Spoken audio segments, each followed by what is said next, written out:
Let's call this meeting to order. February 13th, 2024 meeting of the Human Affairs Committee. Let us show in terms of attendance that Dick Veal and Rosemary Salas are not with us today, but we do have a quorum. And first order of business, who'd like to lead the pledge? I can do it. Excellent. Please join me in reciting the pledge to our great nation. Ready, begin. I pledge allegiance to the flag of the United States of America and to the republic for which it stands, one nation, under God, indivisible, with liberty and justice for all. Thank you. Okay, first order of business is to approve the minutes from the January 9th, 2024 meeting of the Human Affairs Committee. Do I have a motion? So moved. Second? Second. Thank you, we're approved. And second order of business, approve minutes from the January 22nd, Which one? 2024. I'm not sure. Oh, sorry. I'm not sure. Let's vote. Tyler? Aye.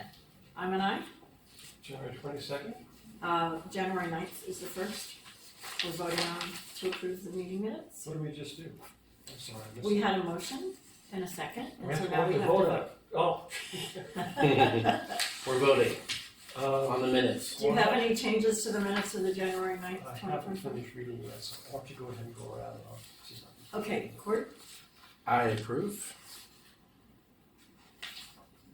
So Stuart, Is that a unanimous? No, Stuart's still Oh, reading. oh, If you have a change, we'll come back to it. That's good, yeah. How about that's that? Okay, but we have a majority anyway, so minutes pass. Second order, on the minutes, to approve the minutes from the January 22nd, 2024 Special Joint Commission and Committee meeting. to Do I those have- that were present, Pardon? to those that were present, Yes, to those that were present. I'm sorry, this is what again? The joint. special training. The special training, the January 22nd meeting that you attended. We're making a motion to approve the minutes. Were you there? I don't recall. Were you there? it says you were there. Special Joint Session Committee meeting. I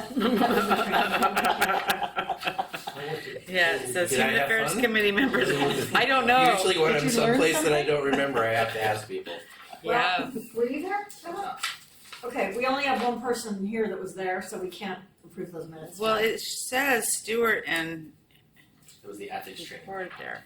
I It was the not ethics. there. I went there and I signed in, but it turned out I was there last year, so I did not need to repeat it, so I left. Okay. Oh, so I didn't need to repeat it either, because I was there last year too. I was there. So what do we do, Tamara? I Are we was doing there. a Ethics training? Yeah. Okay. I am not the parliamentarian. The only other person that was there with me Rosemary. isn't here. Right. So We can So approve them at the next. can we please research and if necessary, Yeah. put it on next Yeah. month's agenda and we'll approve it. We have minutes from that meeting? I don't see them. Yeah, it was just a training. it was training. Yes. Does it really need So to be why approved? can we approve minutes? I don't know, that's not really minutes. It's just a training. required. Since it's a requirement, I don't think it needs to be approved. I mean, that's Yeah, it's not really minutes because it wasn't a meeting of the Human Affairs Committee. But it was It was a a joint special commission. joint, yeah. The So clerk's every committee and commission has to approve it? correct. Just like Okay. we had to send a notice and call out for every committee and commission. Yeah. Okay, so if we need to approve it at the next meeting, will you just throw it Right. on the agenda, please? And everyone else who wasn't there would abstain. Okay, excellent. So now, maybe we can unmute Jason?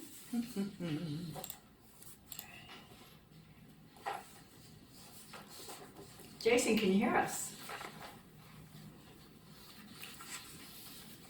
Jason?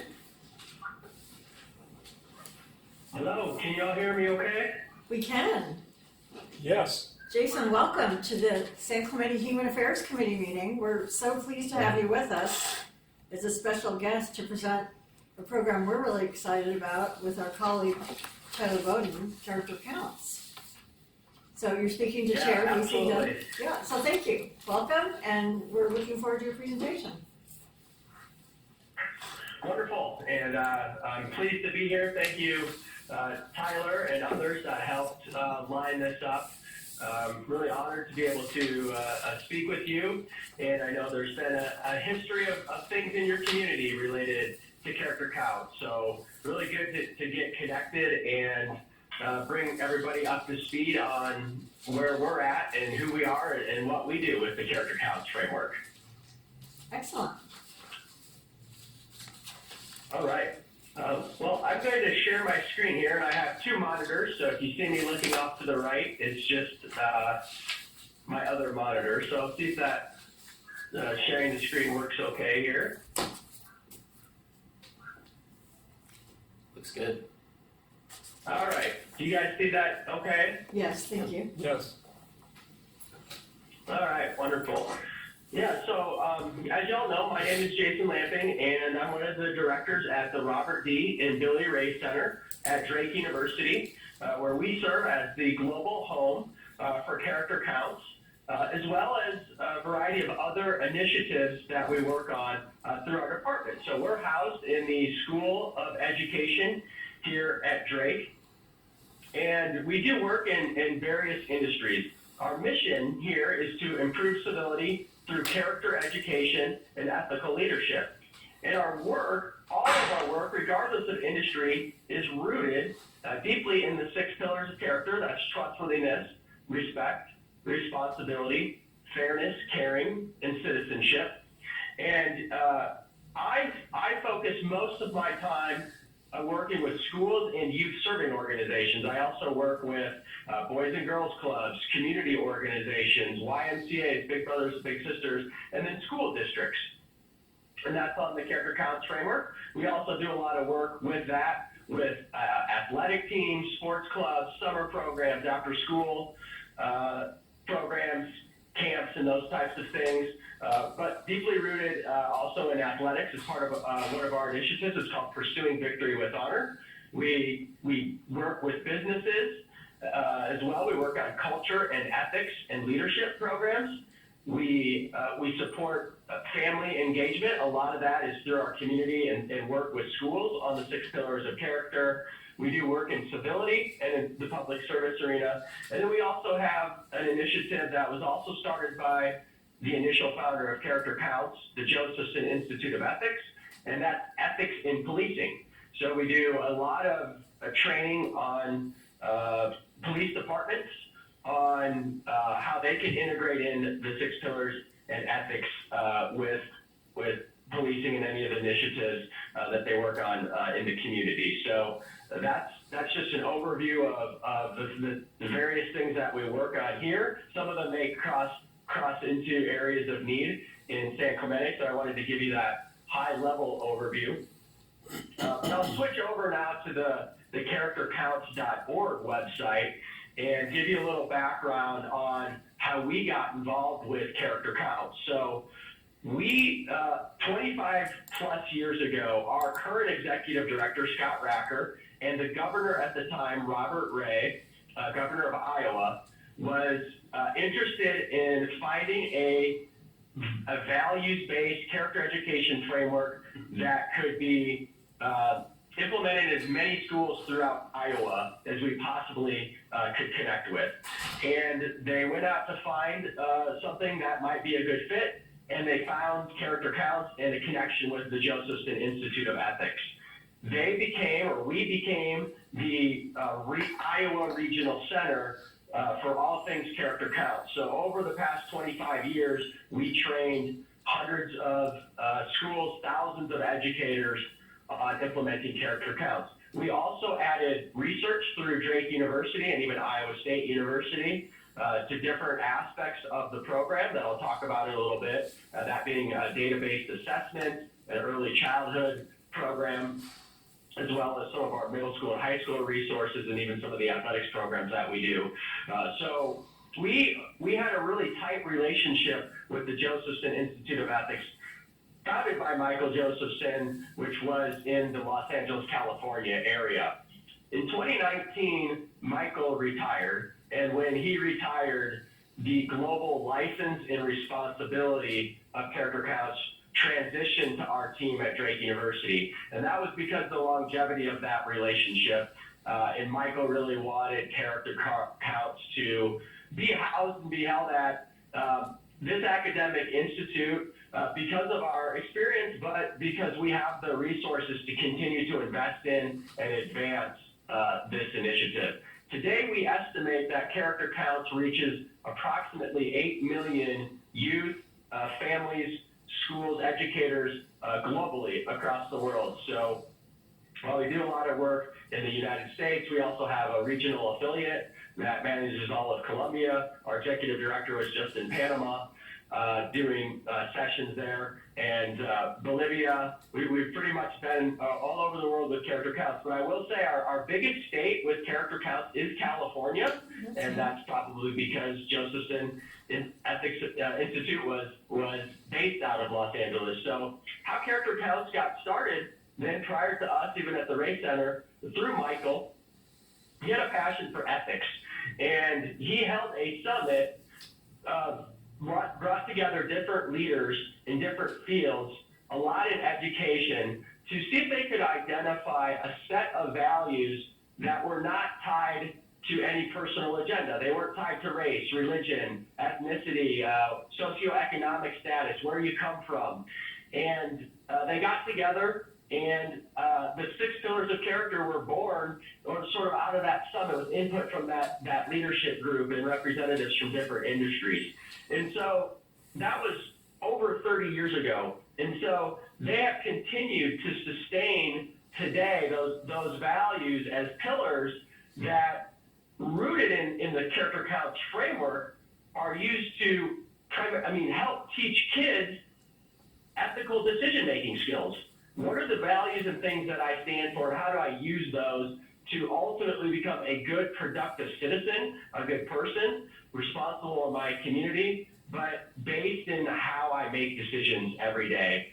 So when we work with schools on Character Counts, it's not just something, though, that's for the kids. These are values that I mentioned earlier we bring into all different industries, age levels, and it's really something that can have a significantly positive influence on the leadership, the educators, all staff within any organization can work to model the 6 pillars themselves, and it can have a profound impact on culture as well, which is a big part of what we work on with schools is safe culture and climate with this initiative. So the Character Counts website will provide a lot of information on the different services, the background, more information on each of the pillars and so on. But I will bring you to just one page, just give you a high-level overview of what we call the 4 wheels. These are really the outcomes, sort of compartmentalized to understand what it is we try to seek to achieve when working with schools or youth-serving organizations. So I already mentioned the 6 pillars of character and having those become a decision-making lens for all people that are involved in the organization of the school. We also work on what you might call SEL or social-emotional skills, and those are kind of tied to the Castle Core 5, if you've heard of those. These are skills around self-awareness, social awareness, responsible decision-making, relationship building, and self-management. So we work on things like leadership, communication skills, creating strong habits, sustaining strong habits, being goal-oriented, setting and achieving goals, being a leader, having a growth mindset, having resiliency and grit. And those skills that might be life skills or success skills are also a part of some of our curriculum and a part of what we work on when we work with schools, and especially the middle school and high school age kids as well. We also seek to help schools build improvement in the academic focus as well. We've had some research that has backed that Character Count schools have seen an uptick in some of the academic side of things, but we work on kids that are curious, that are passionate, that are diligent learners, that are effective problem solvers, that, like I said earlier, goal achievement, that are seeking to be responsible and get good grades and those types of things. So that's a part of what we train on and what we work on with the framework. And last I mentioned culture, a culture that's safe, where relationships are key and are worked on intentionally. One where people are inspired, one where kids are loved and valued and listened to. And so positive, safe climate and culture is a key aspect, a key outcome of what we work on. And I like to tell schools that what Character Counts is a framework. It's not a scope and sequence program. And because of that, it aligns nicely with other initiatives. And I know San Clemente, some of the schools, or maybe all of them, use PBIS. Well, a lot of our strongest Character Count schools use PBIS as well. And oftentimes other programs, and that's common in character education, that there's typically not just one thing, but often things that work well together. And so part of what we do is collaboratively get to know what the school or organization might be doing, and then we can customize and help mold character counts to meet their desired outcomes and objectives and align with what they already may be doing as well. So that's something that might be a differentiator for us with character counts, but something that has had a lot of success in many of the districts that we work with. So I wanted to play a video of Downey, California. We were just in Downey doing a training. Downey schools is about an hour of you. It's outside of Los Angeles. I looked it up, but they've been doing character counts for about 25 years here. But we also have a trainer in Downey in spring. And Jason? so this is about a 5-minute video, and I'll just email it to you guys, since I know I don't want to be up against the time allotment that I have. But I do think it would be really good for y'all to watch this video, because it shows you collectively how the district has implemented character counts and the impact that it's had on all walks of life through that school, students, staff, and so on. So I'll pause right there. What questions do you all have? Jason, it appears to me that there has been some contact with character counts in the schools in San Clemente in the past. But correct me if I'm wrong, but there's not any contact with them right now. Do you know that history? You are correct. Our office here, our team, has not had any contact or done any trainings. And as far as I know, I don't even know if there's been any resource purchases, or any of our services have not been purchased directly from the Ray Center for San Clemente schools. And that is part of the connectivity that I've had with Tyler. We've been aware of the mural project, and when you all updated it, we were talking about it in our team meetings, and we really wanted to get better connected to y'all in the community and possibly the schools as well. But yes, our team does not have that history of how the 6 pillars may have been introduced originally, or when that was, to the San Clemente community or even into the schools. But the Josephson Institute of Ethics in Los Angeles, they used to do a lot of trainings, open enrollment trainings in California. So my guess is that somebody, and I think Tyler maybe said there might have been a Rotary group connection a long time ago, Right. But somebody probably attended a training, and through that training introduced others to this framework. Thank you. Yeah, Jason, I actually have a question. Just in terms of, I guess what we've seen in our research here in San Clemente is that through that previous history of, as you mentioned, a Rotarian here in San Clemente taking the character counts training and utilizing the curriculum to teach kids in our community. And since that time, that person has moved out of town, but some of the schools that we've seen are still utilizing even some of the same pillars in their PBIS curriculum. And so my question is, what is the difference if, let's say, a school decides, hey, we want to incorporate character counts as a general term and a list of words, or maybe even those exact 6 pillars into their PBIS matrix? How is actually utilizing the lessons or the trainings of character counts different from them just going off and deciding to do that on their own and having their own findings of those character words and what they might teach about it. Yeah, absolutely. There's nothing to say that they can't sort of integrate certain words into aspects of what we're doing. We would encourage that, and any opportunity to get more of the 6 pillars involved in the day-to-day aspects of school is definitely something that we would encourage. However, if there was a partnership or services delivered through us, we can work on ways to implement character counts sort of with fidelity. There's database annual assessments that we offer that can help evaluate.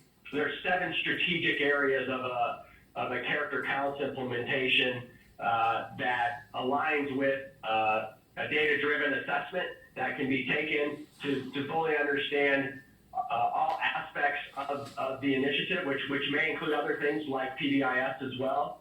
And so that's one difference. So under this page here, there's an assessments page. And so we would work with schools on sort of a partnership on doing that annually, and then we would consult with them to work on ways to, basically we say meaningful, measurable, and sustainable. If there's a way to measure it, that it's having an impact, and that it's something that can continue year over year. A robust character counts implementation is really a marathon. It's something that, as it integrates and becomes part of the culture, it takes time to develop. And so in schools, go deeper on it in different ways, depends on a lot of different factors. But we have some schools that have been doing, like I mentioned, Downey for over 25 years. But we have schools that are just getting started, or schools that are doing bits and pieces of things, but they're looking for ways to improve it in other areas. So we like to have a sort of a consultative, collaborative process with schools to help understand their goals and objectives, their mission, and then we help align our initiative and the services that we offer with character counts to that. So the latest iteration of character counts, you could call it 7.0, but that's the latest research in the field behind character counts. So there would be new aspects of what we've worked on and are doing that we could bring to San Clemente schools that would be different than maybe what they learned, who knows, 10 or 15 years ago. So does that make sense, Tyler? Any follow-up questions to that? No, I mean, that's a great response, and I appreciate it. It's a great presentation, and thank you so much for being here with us. We certainly appreciate it. Yeah, absolutely. Jason, you're going to follow up with a link, right? Yeah, I will send the video to the Downey, link to the Downey video, and then this outlines the different areas that we could work on with schools, communities, or youth serving organizations, including workshops. We have a membership where we do consultation, and like I said, optionally the assessments. And then we have curriculum, different curricular resources, pre-K through high school. If there were schools that wanted to visit about that, like I said, it would really be a collaborative process to understand and learn about the things they're doing, but also what challenges they might be up against with. We've seen a lot since the pandemic, kids and behavioral issues, mental health problems, communication skills, bullying, cultural implications with teachers and educators and stress levels. All of these things we work on in different ways as well with schools. So yes, I will follow up with a link. Should I send that to Tyler with some of that additional information? Yes, Yeah, thank that's you. fine. Sounds great. Camera? Yeah, that'd be great. Okay, very good. I Any just- other I have to questions? tell you, Are Jason- guys out of time? I think it's so helpful that you're fulfilling some of these soft needs that kids have because they don't get it anywhere else. I mean, we'd like to say we hope they get it at home, or if they're involved in any extracurriculars, but we have no way of knowing that. And there are so many just fundamental core things that you're reinforcing. I mean, when I saw the diversity of the kids, hugging each other and standing there proudly on the different steps that you showed and so forth, it's really heartening. Because, we always joke around that it takes a village to raise our children, but I think you're filling an extremely important role. Agreed. Yeah, absolutely. It's been my passion to be here for the last 4 years to be a part of this. And I get the luxury of going out and visiting with schools that have a robust character counts implementation. And all I can say is when somebody says, well, what's the culture like? It's almost like you have to be there and see it. But it gives you chills. But like you said, when everybody's we call it teach, enforce, advocate, and model good character. When everybody's participating in that and they're using that as a way to have relationships with these kids and really meet them in the needs with the things that they need help with. And I work with a group of seventh graders at my church. They are struggling with so many different attention deficit, things that call soft skills, life skills. We want in our schools smart kids and good kids, right? And we feel like character counts is one of many ways that can really help with those things. So I appreciate that very much. Well, we look forward to seeing your video from Downey, and thank you so much for sharing some of the good work that you do with our group. We appreciate it. Thanks so much. Thank you so much. Fantastic. I look forward to staying in touch, and I will be in San Diego in early April, so I'll touch base with Tyler too. So if there's ever a way to meet y'all in person, Oh, we love it. that would be great. Awesome.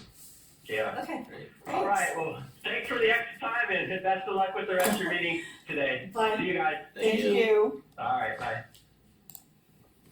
So Goodbye. at True and Benedict, because they did their whole character counts bulletin board in front of the school. Yeah. Is that just what they're doing independently and they call it character counts, or is it tied in with this? Yeah, it appears that way. Because he said You guys there's can have a nothing seat or formal. not. Right. It's okay. Yeah, so it's not a full connection to the character counts program, but I think it's carried over from the history of having character counts probably on our campus officially at some point in the past, maybe 20 years ago. Boy, it sure would be great if we could get involved more robustly, wouldn't it? Yeah, absolutely. They do some great work. Is this- Yeah. Is this something are there modules that you purchase from them, or did That's they? what it sounded like. Yeah, and that's something that I've tried to gather in my discussions with Jason over the past several months or whatever is how does it get implemented? What is it that they're Right. offering? And they have online resources that are available, and then they also do these trainings, in-person trainings where they send the trainer out and I think that's probably what would be most applicable to our schools or maybe our district is having the people that are in charge from their schools of their PBIS matrices coming out to a training to all be together and learn from that and how it can be incorporated into their individual matrix, and then probably doing some sort of a session to figure out, okay, this is how we want to apply it into our matrix. It sure would be great if we could get some kind of an outline from Jason, because that would be an interesting recommendation to move forward. Yeah, an outline about like what kind of outline? What character counts does, Yeah. what the costs of the different modules are, how we could theoretically implement it. Sure. I mean, say for example, we brought it to council. Yeah. And Mark brought it to the high school. Yeah, for sure. They give both discounts. And So what one or why? It seems that the most economical way to approach it would be through the district. Yeah. Because they would send people out to So train. it'd be really all the interesting schools to, in the if we could pursue something like that. Yes, but I would think maybe it would be the most efficient to pursue it through the district. It's a great idea. And then if it's through the district, then it's sort of outside of the scope of our us. city, right? So, Right.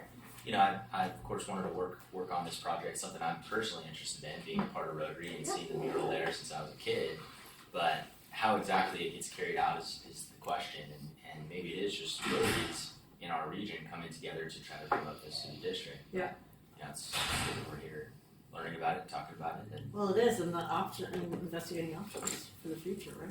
yeah. Okay, good. Well, how nice that we have some special guests. Thanks for having Carly us. Hunter and Tori Schenker, the hero and heroine of San Clemente. You do so much, and so many of us are thankful. Thank you. So thanks for coming and joining us. Has everybody met Carly and Tori? Everybody knows. How about you? Hi, I'm Cord. Nice to meet you, Cord. Troy Schenker, Community Outreach for the city. Excellent. Everybody's met. Yeah, Tom, good to see you. Background over Also there. So I think we were excited to hear about a homelessness update. I know the point in time count just occurred, Yes, it did. That and was fun. Matt was extremely friendly and welcoming to you, It was. and you were extremely charming. Thank you. That's nice to hear. Yeah. If you guys want us to start, we'll go Yeah, ahead. please. First thing Please. on here is point in time. Mhm. So I went out with Garcia, so our deputy HLO went out, and we. What's HLO?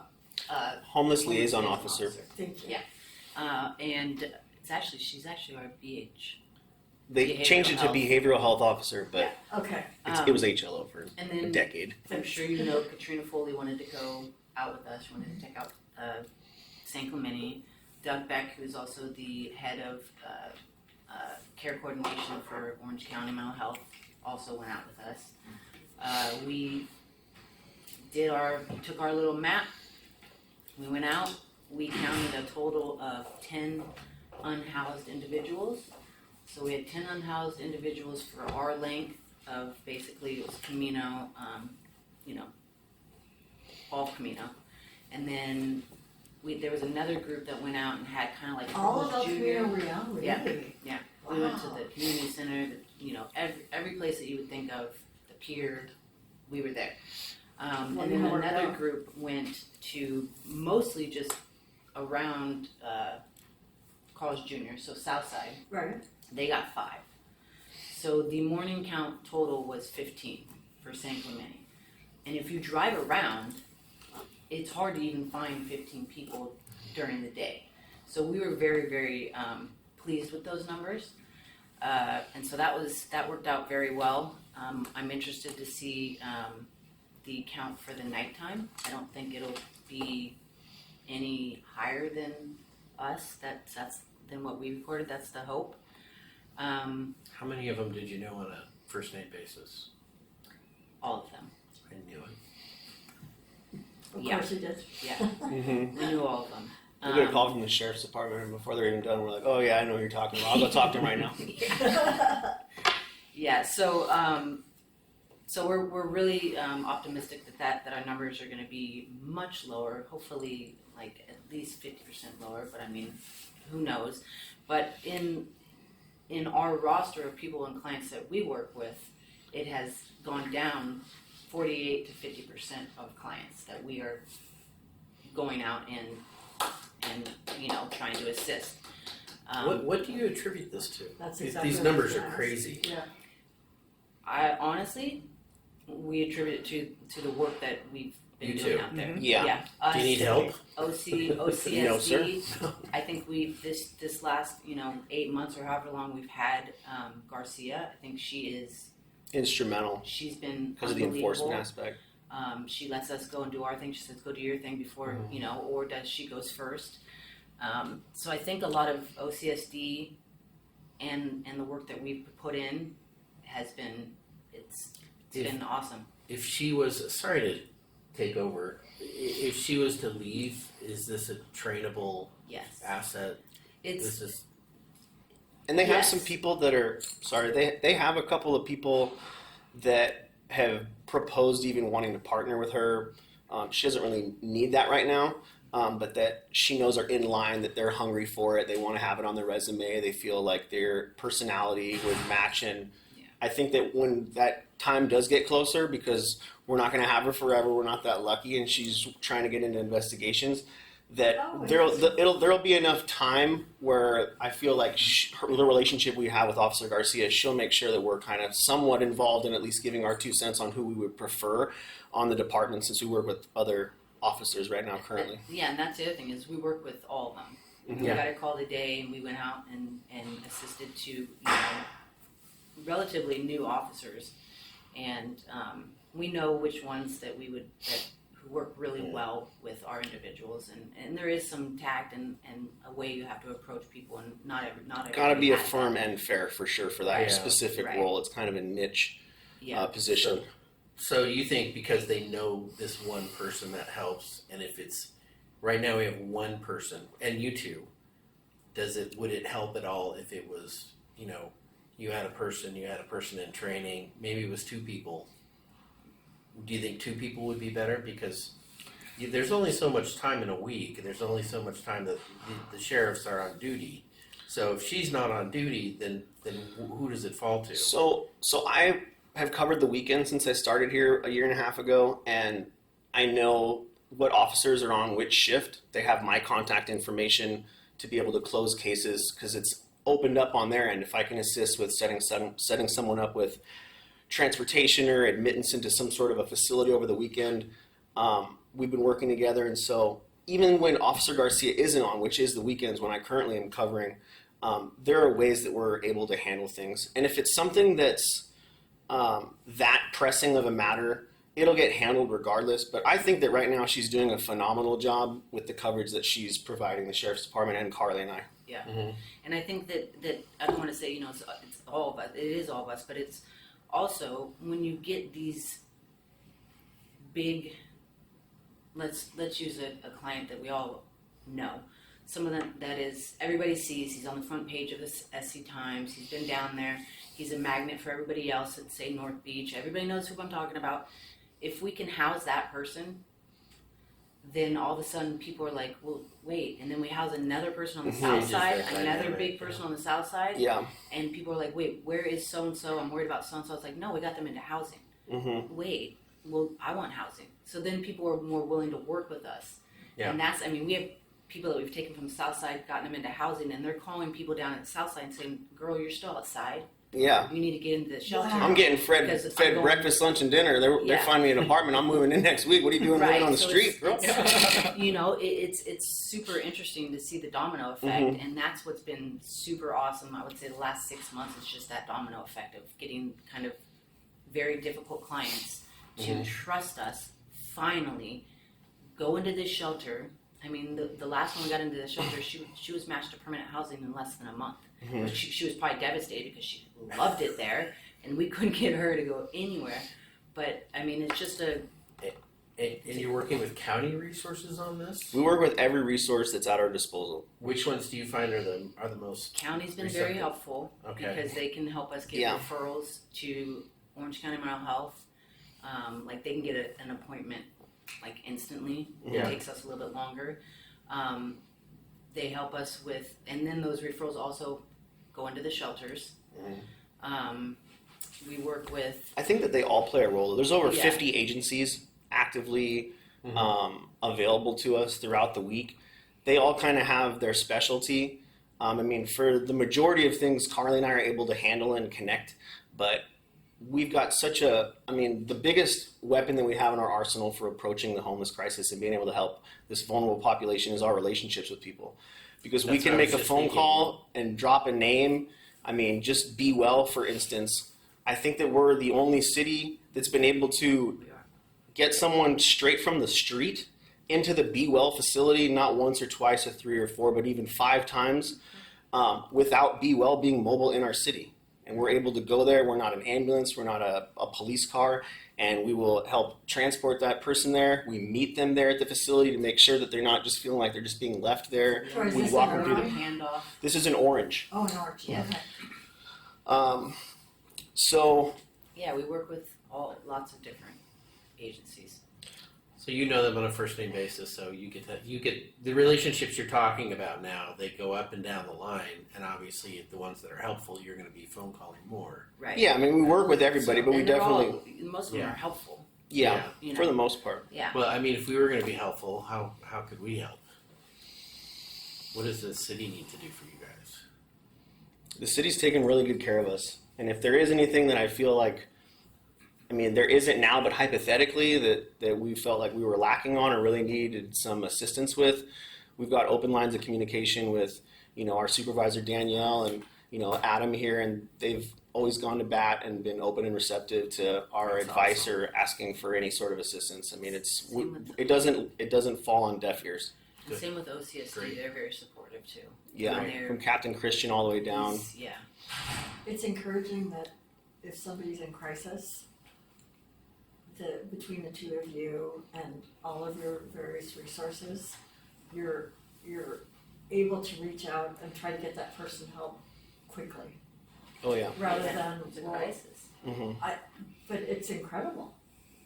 And the amount of time, like, how long have you been in your role, Carly? The city? Yes.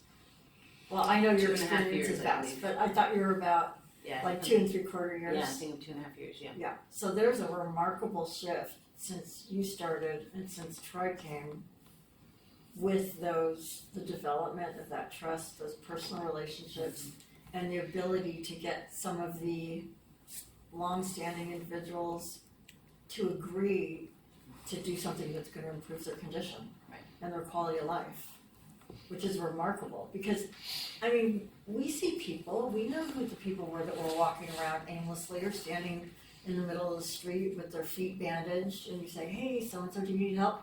Leave me alone, I don't want any help. And, just for an average schmo, trying to buy somebody a meal or help them, they don't wanna hear what we have to say. They need to trust, and, I saw somebody that you helped get into an Uber.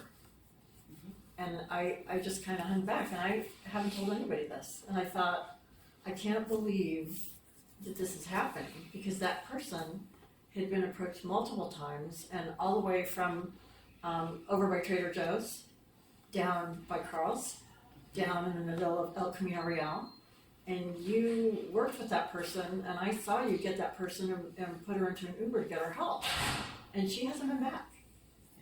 And, that's such a humane thing to be able to achieve, and I'm really glad you've made so much headway. And some of that we're like, well, is it because the trains aren't running and it's hard for people, to get to San Clemente right now? I think might be a very small percentage of the newcomers that we were seeing, but you're really making a lot of headway in getting people meaningful services, not a hotel room overnight because of inclement weather. Right. That's, Thank you. kudos, that's amazing. Is there still an issue with people in RVs or cars? I mean, we don't honestly come across a lot of RVs or there might be a couple of people living in vans.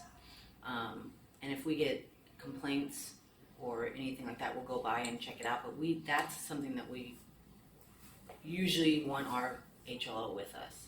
Because just going up to someone's RV is it's a little bit. You don't know who or what's in it. Yeah, you don't know. Right. And so we just take that one, and we, if we also use the traffic sheriff. She'll go out and do stuff and help us. To and chalk make sure- tires and chalk stuff. the tires and make them move and But- that kind of stuff. The people on the pit, is it safe to assume that they're all service resistant? I wasn't a part of the pit. I was on paternity leave, but I will say that No, I wouldn't say they're all service resistant. I would say that the services that they would like right now are not available. What's the pit? point in time count. Oh, And just before I forget, to going back to what you said, Lisa, because I'm really proud of it, is what you were talking about is because a lot of the people that we work with have been promised the world by someone who says they're going to help. They didn't follow through. They didn't get back to them. They didn't deliver. It didn't end up being what they told them it was going to. And Carly and I really, really pride ourselves on underselling and over-delivering and following through and responding and getting back to someone and not just giving them some fluff piece answer, but saying if we don't understand their question totally or if we don't have the information, let me get back to you, and then getting back to them most of the time same day with that information. And we've asked, like who she was talking about, which is someone who'd been homeless for many, many, many years on the south side of Christianitos. We'd offered her services probably hundreds of times. And it wasn't the fact that we'd asked her one time and she said no. It was the fact that we continued to ask her, how about today? How about today? How about today? Hundreds and hundreds of times down there when that was such a hot spot, which was one of the things we wanted to point out because we're so proud because that encampment has been cleared out. I checked it over the weekend. It's still cleared out. And that's what it is because in working with this population, it's not about how many no's because it just takes one yes. You got to catch them on the right day, where they're in the right mood, where maybe they've heard someone else is doing well, or maybe they're just sick and tired of their situation and their circumstances, where they say, okay, what can you guys do for me? And that's what we take advantage of. That's what we really, really build upon. And I think out of this, was it 6 or 8 people out there for the most part? At its height, Christianitos was 8. 2 of those people are in permanent supportive housing now. So that's good. That's ridiculously good. And it's not just, clearing out the area, but it's helping those people. The best way to keep both sides politically happy with what Carly and I do is to get people to understand that it's the same goal. If you want everybody out of your city, but the advocates want everybody to get help, then get them off the street. Get them into shelter, get them into housing. Everybody's happy, Well, it's I want- humane. Yeah, is I what want it is. I want services though. If you put them in a shelter or housing Without services. and their health, and their mental, if they're mentally unstable, Mm-hmm. they need help. That's They where the still need help. permanent If supportive they're warm and is. dry, they still need help. And when she says permanent supportive housing is included with wraparound services. Okay. So those people are going to be offered counseling, they're going to be offered drug treatment, they're going to be offered therapy, they're going to be offered medical care, they're going to be offered transportation to and from these appointments. Within the scope of what California can offer. Yes. So I have a question. Have you had any interaction with CareCourt and that team, and do you see that helping you in any way? So as it sits right now, there's only been 20 people statewide that have successfully been entered into that program because of the rigid constraints and criteria for someone to be entered into that program. It sounded good on paper. Carly and I were really excited Well, about that's what I was CareCourt. wondering. We're So very excited. the actual realistic way for someone to qualify for it, and I'm, putting this in a nutshell here, is you have to be diagnosed as schizophrenic. You have had to be 5150'd and 5250'd multiple times and get in front of a judge. And then on top of all of that, you technically have to volunteer for it. Say this is a program I want to be. So it's not like someone's mentally ill, we're going to conserve you because you can't take care of yourself, which is what we all thought it was, at least That's we not the way did. it was stated. Right, that's It was No. stated that a conservatorship could occur if somebody didn't have the mental No. capacity. 20 people statewide out of almost, a quarter million Wow. people that What's are. 5250? Is that longer? It's a than 2 week, 5150? 2 week Okay. psych hold. Oh my gracious. I am shocked, pleasantly shocked at the success that you've had just recently, because going to the city council meetings, every month there would be about 80 people that were unsheltered. And about 80% of those said they would be amenable to being offered a shelter, but there wasn't a shelter available. So something's changed, or what's happened? Well, at that point, probably, we were able to just directly refer people into shelter. So we were getting people into shelters much quicker. Now, a lot of the shelters that we use, which are Laguna Beach, is our number one go-to usually, and any other shelter that has something in their city, they're wanting to keep it to their residents. Mhm. So now it's a little bit more difficult, and we're having to do a little bit more workaround than trying to get, like Orange County Outreach and Engagement to write us a referral, because now you have to be referred into them instead of us just, Going through filling it. it, filling it out and getting in. If I could piggyback, so yeah, during COVID they opened it up to everybody. Laguna Beach kind of pulled the reins back in and said, if you're homeless in Laguna Beach, you can come to a shelter in Laguna Beach. That was the original deal. We used to have these referrals we could just do and they'd take anybody. Now, because if there's a will, there's a way, and Carly and I are very willful, we found that we can get someone into what she's talking about, a Mission Hospital contracted bed, because they pay to reserve a few beds only for their people, and how we're able to kind of get around this issue with Laguna Beach is if we connect someone to mental health services through Mary Blue and Aliso Viejo, and they're assessed. As soon as they're assessed, and anybody that's homeless, even if they're not diagnosable, is at least traumatized from not knowing where they're going to sleep at night.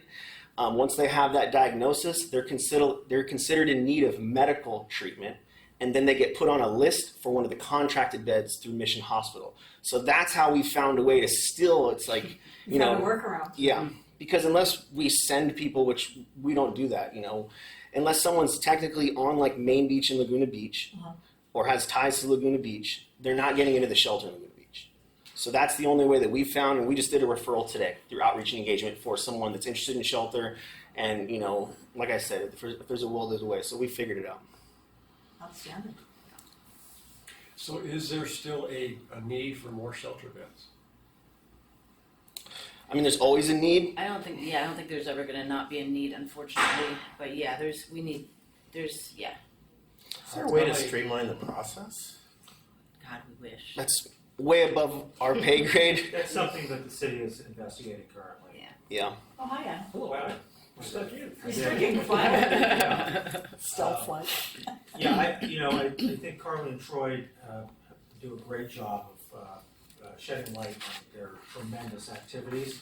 I was not planning to come here, but a meeting I was going to go to got postponed a couple minutes, and I do have to leave. But one thing that I think maybe Troy and Carly could talk a little bit more about is, or add on to, is in addition to their outreach with currently homeless individuals, there is work that is being done to help protect people from becoming homeless. I know Troy over the So weekend. people living on the edge, Yeah. at So I risk know, of becoming homeless. yeah, so I know over the weekend Troy had a good success with keeping somebody housed. Yeah. And maybe you can talk about some of those efforts, because while the work that they're doing has made a tremendous impact, we anticipate that, until California changes a few things, there's always going to be some amount of homelessness. But in addition to that work, in the future, there's clearly going to be a need for some housing assistance, housing coordination through the city. And that's something that we've been talking about with our outreach staff, is ways to pivot some of their current activities in the long run to ensure that we're addressing the issue as frontline as possible. So I'm going to unfortunately need to skip out, but if you want to talk about that. Absolutely, because that was a great report. Thank you. Yeah. Yeah, because we're preventing it. We don't. too. As soon as Carly and I get us in, our goal is always off the streets, under a roof. So, as an outreach worker, no shots at anybody else, but a lot of people, out of sight, out of mind. We did our job. We met you. You're not on the streets anymore. Carly and I have made many trips to Tustin, to Laguna Beach. Anybody that we get indoors, we tell anybody that's now responsible for them as their case manager, you have any issues, we have rapport with them, we got you into this program, give us a call, we'll come out, we'll put out a fire, we'll have a nice motivational conversation with them and kind of keep the peace and kind of remind them the importance of where they're at and what the main goal is. And don't lose it. And what Adam was talking about was, we had an individual that, I spent 10 months getting permanently, supportively housed in San Juan Capistrano, and we got her in. It was down to the wire, total nightmare, housing authority. But once she got in there, she didn't pay rent. She didn't pay rent for January. She didn't pay rent for February. She got served a 3-day pay or quit. The people that were her case managers had talked to Carly. Carly had gone out there. She said, I'm not paying. I'll just live in my car. So I spoke to her 5 times throughout the weekend, and the final time that we ended the phone call, maybe about 10 minutes later, she sent me a picture of her handing over 2 money orders to her property manager, and she's now up to date and good with her living situation. Because it's pointless. It's never a waste of time to get somebody indoors, but why go through all that and then have them start at square one? Plus, the biggest scarlet letter you can get for someone that we get housed is an eviction. Now it's like we have pretty much nothing that we can do for you. Because on top of everything else and all these third-party checks that are going to get, put towards your living situation, you also have to mention that you just got recently evicted. And so it's going to be few and far between, if not nearly impossible, How to can they find get somebody. housing again? That's going to be so challenging. So, yeah. But that was a huge win for us, and the other team that was responsible for her was really happy to hear that. But Yeah, we go to the Friendship Shelter if one of our clients, is acting up. is acting up. We've been to Tustin numerous times for people that we've housed there. We've been to Mission Viejo. Yeah. And you're rolling in a city vehicle, right? Yes. Okay. We make sure we get permission from our bosses before we. So we don't turn back into a pumpkin if we're going to. Yeah. But Well, if you're outside of San Clemente, we're going to put your pumpkin out. Yeah. But yeah, I mean, so we're making sure that people are in their home, that when they get in their home, that they're staying in their home, whatever problems they have, they know they can call us and that we will talk to their, landlord or whoever we need to talk to make sure that they are in good standing. Like I had to send her to FAM, the same woman, and it was like pulling teeth. It's like, but you gotta pay rent. Nobody just gets to, like, this was part of the deal. You know how much rent you have. But yeah, luckily we work with a lot of really good people that make things happen. And they always call us. We tell everybody, call us. We don't want to hear or end up just seeing somebody walking down the street again. After the Call fact, it, when give you us a can't rescue chance. it. Yeah. Yeah, and plus our clients, for the most part, letting them know once we get them into shelter or housing or treatment or, whatever, even reunited with their families, to let them know, I'm still here for you. Yeah. Even though technically you are not my client anymore, you call me, man. Yeah. You call us.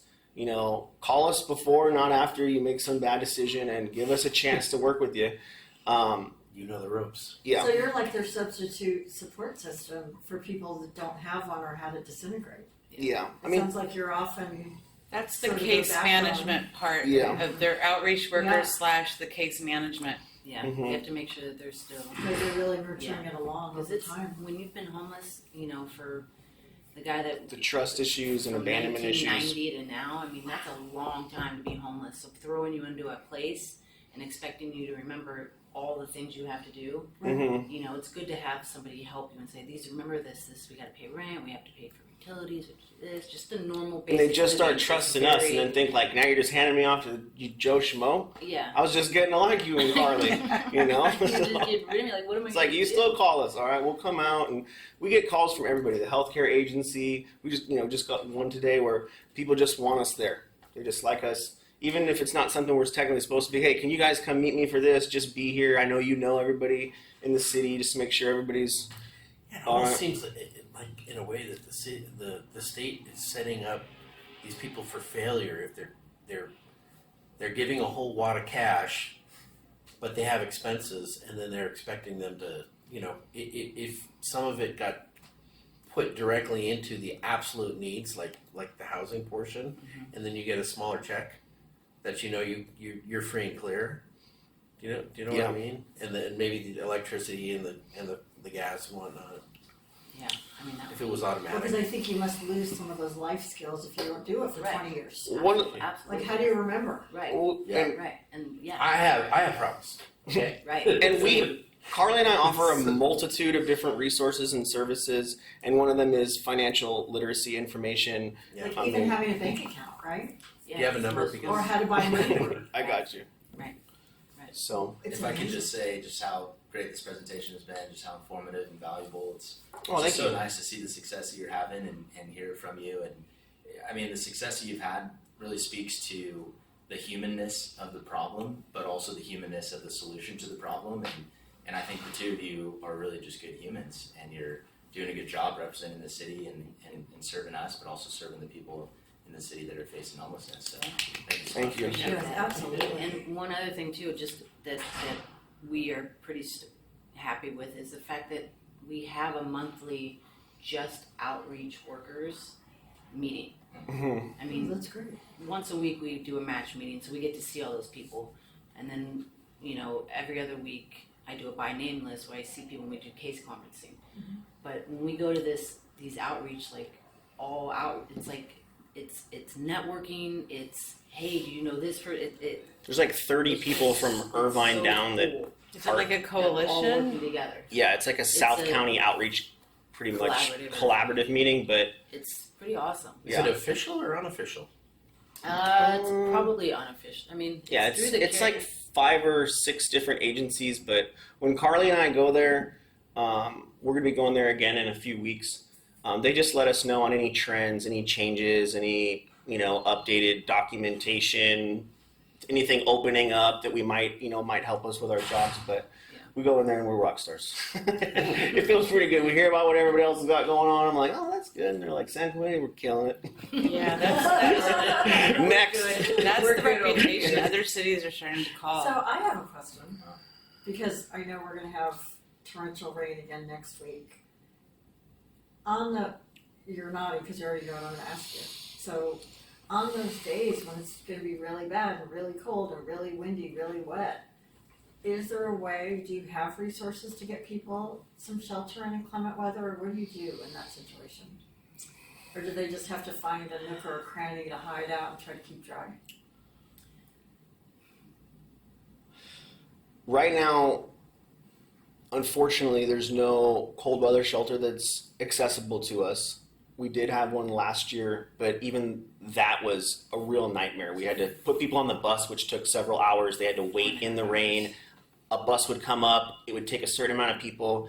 If the beds got filled, they had to figure out how to get back from this corner. It was just a couple cross streets. So the answer right now, let's say if it starts raining, is no. I will say that we let our clients know, just looking on our phones, weather's coming, and try to take that upcoming situation and use it to our advantage, like what we were talking about, and say, hey, weather's coming, man. Why don't you let me work on a way to get you out of here before the weather comes, so you're not having this conversation with me, under an awning, because it's going to be a lot more difficult. Carly and I and all the enforcement aspects here in San Clemente, the sheriff, code, rangers, security, they've all been instructed. They don't bother anybody as far as if they have some structure up in the rain, because they have at least that much compassion. But the answer to the question is no, we don't have access to anything currently. Hopefully. So just real quick, because the community fair, resource fair is coming on, May and the 23rd. target audience is homeless or those on the verge of. And I know that, Well, among other, Everything's right. I mean, we have veterans, abused women, right, special right. needs individuals looking for resources, a vast array, but Otherwise, you've got that's a very 15 important people piece of coming it. if you get them all. Well, right. If you Well, prefer- the question was, because we had talked about in a previous meeting, is what resources, if someone walks in the door, can they get Immediately. immediate gratification?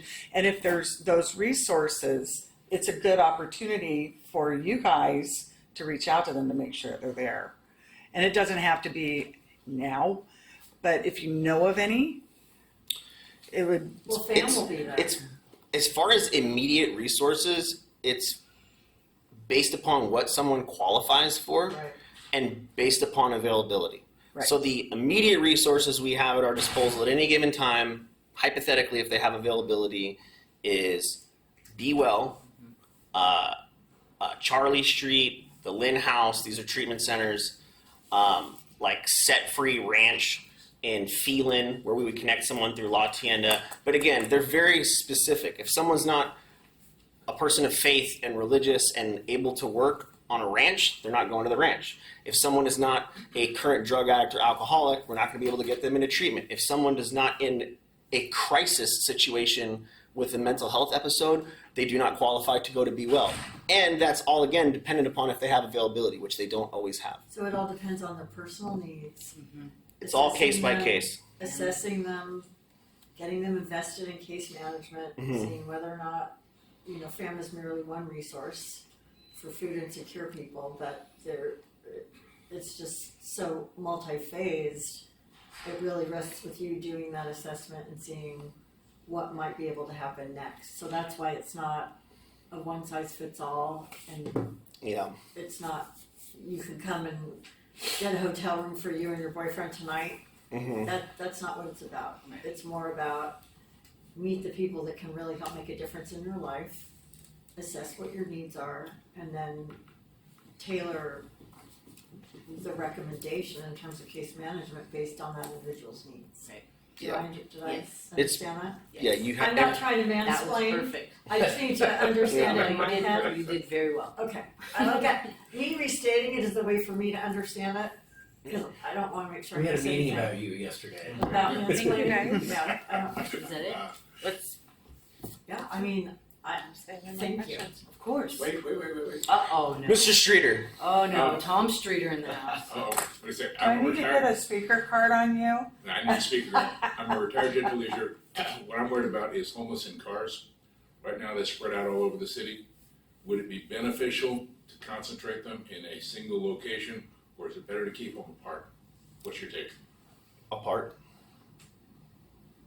I mean, I could see it either way, you guys know. For me, it'd be wherever they're safest. If they're safer apart, then that would be my choice. If they're safer in numbers, I would maybe want that. Now, what I'm thinking is, should we be pushing towards having a dedicated parking lot where homeless and cars can park overnight? The city's already turned it down I several know, times. I mean, is this something that I should be pushing back for? Or are you guys gonna tell me, hey, actually, keeping them separate and apart would be better? We really try not to put our opinion in the mix with anything. If they have a parking lot like that, Carly and I will work with it. If they don't have a parking lot like that, Carly and I will work with it. But as far as our opinion on that, it's above our pay grade, and whatever our supervisors instruct us on is how we'll apply that information. In that case, I'll keep my mouth shut. Thank you so much. Can I ask you if Katrina Foley said anything when you walked with her? Anything of interest? She was very supportive. She was a very good human, I could tell, just in the fact that she gave her coffee to someone that was, I just need a coffee, and she handed her her own personal coffee, like took off the lid and just handed it to her. We did approach a gentleman that was very aggressive, and she was very kind of baffled by that, and nobody should speak, talking to you guys like that, and which was sweet, but that's generally how we're spoken to a lot of the times. It's a mental health issue. Yes, and at the point it was 5:30 in the morning, Oh God. and we're waking people up, so I can understand it. But no, she was great. She seems like she, is working towards a solution. She was out there, which made me happy to see somebody out there. Well, that's kind of why I bring it up, because I think we have a meeting. I'm meeting with her with someone else. If we were going to ask for something, you go meet somebody like Katrina Foley, you bring an ask. What do you Right. think the ask would be? We know what our ask was. We I can't ask it. Yeah, we both met her, and she's wonderful. They've already I would just say, Streamlined into every I show would that we say, could get into. if there's anything that our homeless outreach workers in San Clemente can do to assist you, to provide you, they are more than open to getting on board or helping you in any way, shape, or form.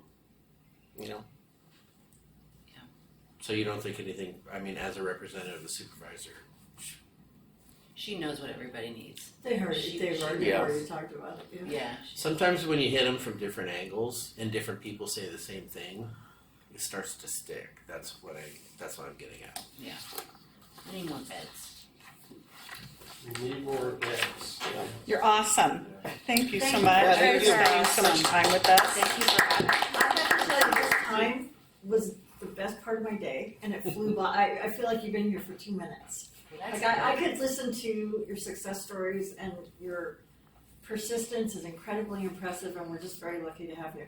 We are very We're lucky to Thank be you. here. We love Yeah. what we do. We do. It's apparent. We do. We like And it. if you guys see anybody that is in need of assistance or is causing a ruckus, call us, not the police. Unless it's me. And we'll go down and Let do you our know. thing and help them and meet them where they're at and do everything at our disposal to improve My their sons. situation. My sons, can you fix them? Yeah. It's Thank funny you, you Bob. should say Lump that, it- lump 'em in with because ours. I have these business cards of Carly's, because I asked her if she would please bring some. And so when I occasionally see someone that I know is homeless, and I ask them, do you know Carly and Troy? And they say no. I say, I'd like to be able to say, here's their card. Mm. They can Get hook one you of up yours with out. services. What are your other two wishes? 6'2", dark hair, blue eyes. Blue eyes. Thank you guys for having us. Thank you Thank guys you. so much. Thank We you, really guys. appreciate it. So who would like some of these cards? I'll definitely fix that. I'll pick one each, please. Thank you. Information's on your keyboard. They are in All my of phone, guys. and You want just one of these? Just one I'll do one of each. for me. Thank you, This sir. is for me. 'Cause I plan on hanging them out. Thank you. I give it to him at my phone. Because most everybody that I've walked up to has a phone. And I go, here, I'm going to give you a phone number for you to call right now. Yeah, that works too. I'll hold So on I to it. kinda like that. We should probably get back Oh, on the they're agenda. phenomenal. Okay. I have seen that woman in action, sitting in a Starbucks, an obvious homeless lady, next to me. Carly comes out, a deus ex machina, descends, tries to arrange, hey, you got a grandfather in Oregon? Yeah, let's work something out. You got a Facebook connection, you got a phone number. She knows how to work the streets. She knows how to work. Well, in a very non-threatening way. Exactly. It's remarkable. And I'm just sitting there sipping my coffee and watching this deal go down. I'm thinking, that gal knows what she's doing. They're amazing. Okay, we need So, let's move on to, thank you very much for setting that up, that was really helpful. And how encouraging that our point in time count has dropped so much. Unbelievable. It's 50%. fantastic. Cratered is a better word. Yeah, It's remarkable. Cratered. Unbelievable. It's amazing. It's absolutely remarkable. So we'll look forward to seeing the final numbers, but that's pretty incredible. And it's really interesting what Carly said about certain individuals were sort of a hub of activity. Mhm. And when they lead by example and they accept housing and they're stable in their housing, how other people kind of say, oh, well, it worked for so-and-so, maybe I'll give it a try. It's interesting. Okay, so unfinished business and updates on our work plan. So for the Community Resource Fair, we moved the date to May 23rd so that we can actually have a banner advertising the Resource Fair. And it's nice because it's not the same date as every 15 minutes. And I have the update on every 15 minutes for everybody when we get there. So our new date's May 23rd. Tamara is updating the flyer for us, Stuart, what- with the what new date? date. What? Every 15 minutes is what? No, I'll tell you when Oh, we get okay. there. If Okay, you don't mind. sorry. That's okay. So May 23rd, and then I'm gonna use your design for the banner, because I think that was fine. Okay. Did you email me? That's great. So I'll use the new format from Tamara, I'll edit it the way you did it, and then we'll get the banner going, and then I can use something similar for the ad in the paper. And Cord sent me information on who to contact at the paper, and it's actually quite reasonable, and we have the money. So that's all good news. Okay. And then I will, because I knew we postponed, I didn't split up the list yet for you and I to contact all the people, but I'll have that accomplished by the end of the month.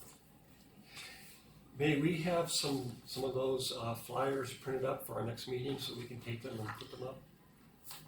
Do we print? We can. How many flyers do you think? 25 each? 25 each? Oh, yeah. You want them just in English? I think so. Yeah. Okay. And heavy paper? Do you have it? Yeah, we Oh, have some some heavy paper. Okay. Do you have a color choice? Because I know we have heavy stocked paper and it's different colors, so. Just whatever looks good. Okay. I trust you. So when you say 25 each, so for each of you? Okay. Because then we can walk up and down and ask people to put them in their windows. I Okay, can do great. that. And then the resource registry, that is a runoff of the individuals that we surfaced that are going to participate in the resource fair, and all of that will be updated.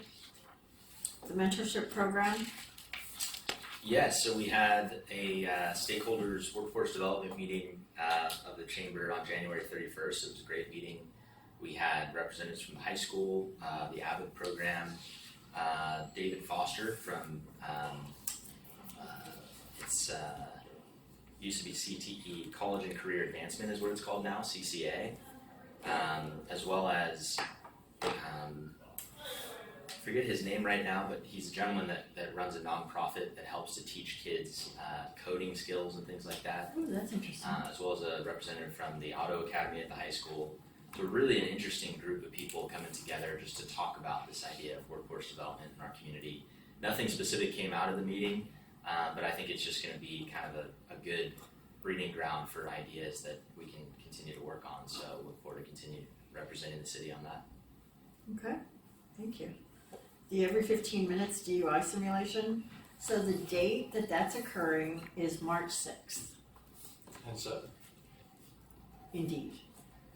So whoever would like to attend and participate, we need to be at the high school by 10:15 a.m. They're not closing Pico down, they're doing it in the back parking lot.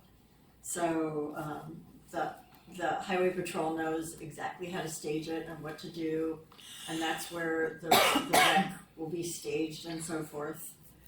The hotel is in the works. Rosemary will communicate it through Tamara and Janet when that information is available, and then they can send it out to all of us. We're working on getting the food donations for the meals for the kids that are at the hotel. So Rosemary's working on that, and I told her I'm happy to pitch in getting local businesses to donate. And if any of you would like to do so, just send Rosemary a note, and you can certainly help participate in that. So, There are about 30 kids.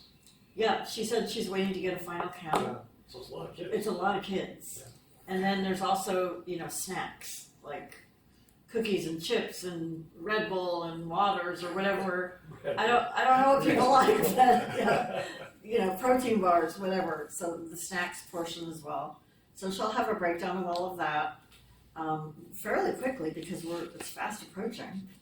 And then she said, as far as how many people to spend the night at the hotel, she said she won't know until they pick all the kids. So that's kind of on hold right now because everybody needs to be background checked and it takes 2 weeks. So everybody, did you do yours yet? It's in the works. Okay, so it does, anybody that's gonna spend the night at the hotel with the kids, Are you planning on doing that? I have a sick dog, but I can't leave overnight. Okay. Yeah, but I'll be there for There'll all the be rest of teachers. it. So as far as I know, it's Rosemary and I will be doing it, Mhm. and that's some teachers like this as well. Excellent. So she said that they would find the rest. So you're right on the money on that. But I'll be there to help deliver food and set up tables and sweep the floor, whatever needs to be done. Just not the sleeping over part.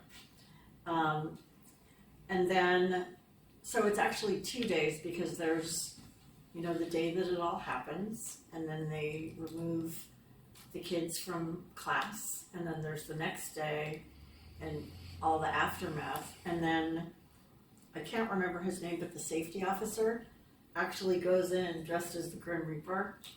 I believe he's dressed as the Grim Reaper, but every hour during the day, he'll walk into classrooms. Every 15 minutes.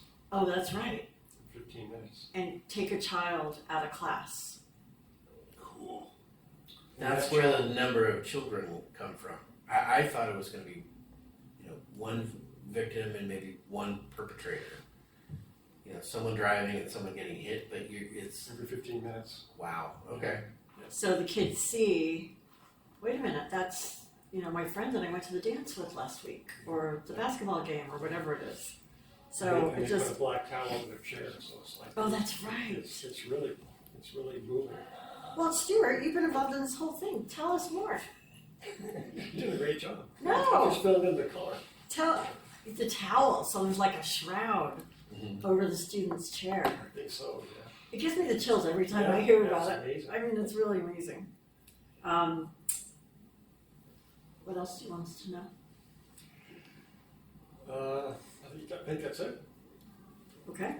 The nice thing is that this is professionally taped, and they have all the resources in place already because they've done it at other high schools throughout Orange County, probably Los Angeles County as well. But this is evergreen, so they're going to be able to use this for quite some time. They're actually going to film it, Right. and they're making a video of this event, so that they'll come and show that thing to the whole student body. It's just incredible. Yeah. City Council has been invited, so they're invited to be guests when they kick off every 15 minutes. So that'll be interesting, and it's very impactful. Okay, next item: San Clemente High School Humanities. So stay tuned for any updates from Stuart and Rosemary. So anything you need from us regarding help with food, donations, so forth. Will you take the lead on that and make sure we get an email so we know what needs to be done? Sure. Thank you. And the San Clemente High School Humanitarian Award, Tyler Yes. said that you would change the date on the letter, right? Yes, so thank you, Janet and Any other Taylor edits? for providing the information, and I think Rosemary was having some issues in formatting it, so I'll work with her for our next meeting, or actually just in the next week, to reformat it and get it sent out to the school so they can blast it out. Excellent. Do you have the actual application Was With it the one of the kids? attachments to the? No, that wasn't an attachment. Okay. the application that it was like a 2-pager that they'd fill out, like their experience, their clubs, their organizations. I think Rosemary has some from last year. Okay. Yeah, I haven't Just been. Reach super out involved in if this. you need Yeah. anything. Just reach out to one of Okay. us. Yeah, I'll get with Rosemary and find out what's needed. Maybe Janet can email you what they received last year. Well, so I- you can, Yeah, they didn't. I don't think it was done last year. no, but we received the applications. Rosemary did. Okay, then she would have it. Okay. Okay. So I'll work with Rosemary. Okay. Okay.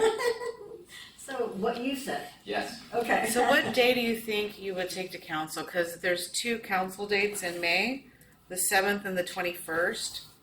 And then the next one is like June 4th, but that one would probably be too late, right? Which one, when's graduation? You want it to be before graduation, I would think, right? Yeah, it'd be graduation's in early June usually, right? Maybe earlier. I thought they were graduating in May now. Oh, No? really? Yeah. Yeah, I'm not too sure. But definitely May, probably early May. But I think That's what I was thinking. I briefly read that letter, and I think the applications were due April 22nd or something like that last year. So we'd probably want to push up the deadline for applications. Yeah, so we you guys get can back do to that. interviews. Yeah, I'm thinking So- probably shoot for May 7th. Okay. And then you always have May 21st if you don't quite make the deadline for that council date, then Sounds you good. would still have time to get the May 21st. What do they get? A certificate? The mayor will give them a certificate. Yes. Do they get a challenge coin too? I don't believe they did in the past. Gotta get a photo. Oh yeah. But they'll have their certificate. Oh, that's nice. And the mayor Okay. will read it. And you And I said May believe you what guys will for need to that? write that up. The The certificate? proclamation that the mayor will read. Okay. Okay. Yeah, and so I- there's not like past information that we have that we could just read. There's a couple from I can send you ones Okay. that were, I think Sherry wrote one up, the last one I have, Sherry Grace Okay. wrote one up for the students. You can reuse it. And then Okay. Paula had written up a couple, so I'll send you Okay. what I can find. And when are you going to present it? May what? May 7th would be the Thank projected date. And sorry, I haven't really been on this project. I've been focused on the other ones, but I'll step it up, help out. Okay, great. Reach out to the residents, the AI questionnaire, Court? I should have sent out, I generated some questions, and actually I had AI help me generate the questions. And I had 5 poll questions for each main topic, and the topics were from beach preservation, coastal erosion, environmental conservation, public safety, traffic management, community health, cultural heritage, public transportation, civic engagement, tourism management, storm preparedness, all kinds of things. You know, they may not be at the top of the list on any given week, but on a different week they might be. So I had 19 of these, and I have 5 poll questions for each main point. And I thought, well, we need 20.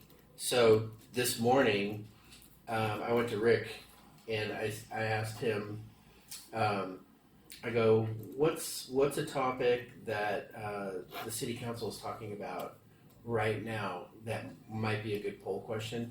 And he says, what about, he says, please rate your agreement with the following statements on a 1 to 10, and it's regarding a 1% sales tax specifically for sand replenishment.